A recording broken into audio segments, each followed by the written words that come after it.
Huwezi ukataja imani bila kutaja vita au kutuonesha unachopigania. Imani ni kupigania kitu kwenye maisha yako. Tunakumbuka na tunafahamu, tumeshahudhuria misiba mingi, lakini baada ya kuzika pale unasikia au wakati wa mahubiri wanasema huyu bwana huyu alipigana vita vizuri. Kuna kitu alipigania. Hakikisha kuna kitu unapigania kitokee.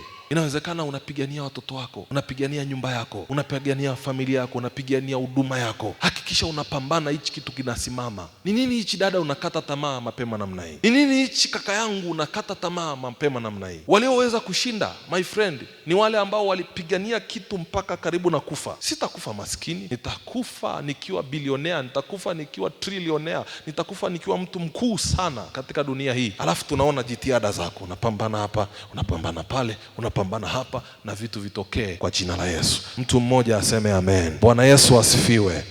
This is very important, very important. Kwa hiyo kumbuka hivi vitu. Imani ni kupigania kitu fulani. Imani ni matarajio yako kwa Bwana. Ni kitu cha muhimu kwenye maisha yako ya Ukristo kwa viwango vingine ambavyo havijawahi.